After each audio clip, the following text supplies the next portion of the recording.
hopeless, unloved, abandoned. These words were what I thought defined me. I gave my life to Christ at church when I was 6, but I don't think I really knew what I was doing at the time. Church was for singing the songs and the social aspect, rather than the relationship with God and the spiritual growth. I was a cold Christian, lukewarm at best. And as I continued to grow up, the contrast between me at church and me in private was growing greater and greater. I found myself searching for ways to be accepted and loved and to find purpose. My first step towards darkness per se was when I became entangled with pornography at the age of 10/11. The struggle itself didn't last long, but the shame I felt afterwards had dug its claws deep into the pit of my soul. When I was 12, a trial I could never have prepared for happened. My dad left. As a young girl that already struggled with feeling accepted and trying to fit in, this shattered me even further. I became angry with God. It felt like not only had my earthly father completely deserted me, but that God was nowhere in sight either. I blamed him for everything that had happened. I began to question who I was after that. So now, with my biological father gone, a barren identity, and no relationship with God to even lean on, I became nothing. A mere shell, if you could call it that.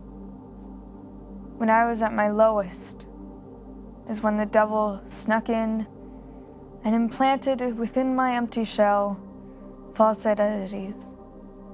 Unloved, abandoned, completely and utterly worthless.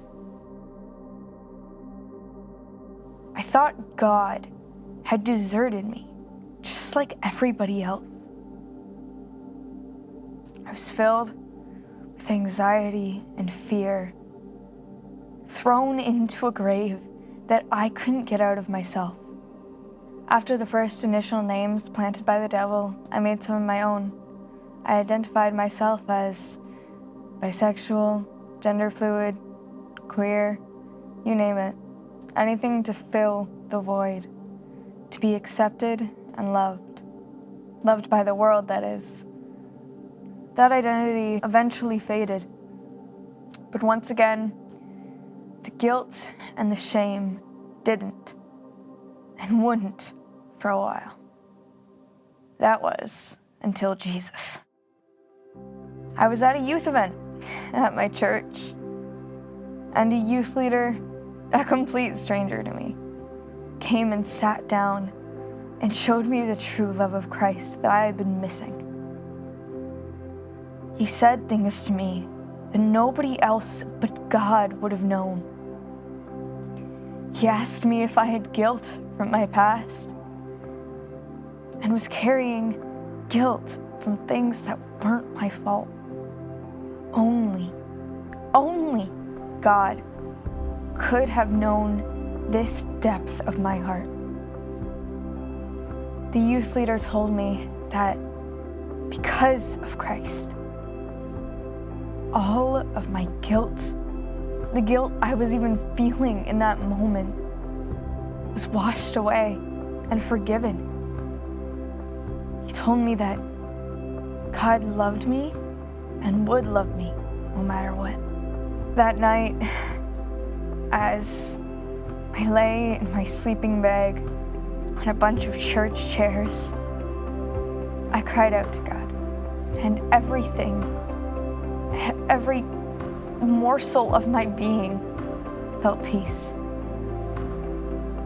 that was Jesus. Because of his power, because of his healing, and because of his life, which he gave up for me, I became alive. Even though I didn't have a righteousness of my own that comes from the law, like in Philippians 3:7-14, but solely because of the hope, the freedom, and forgiveness of Christ, can I confidently speak Jesus over everything in my past and over everything that will ever happen in my future. He saved me, and he relieved all of my burdens, my shame, my guilt, my anxiety, and my fear. He filled my void. I now know who I am at last. And I am a child of God.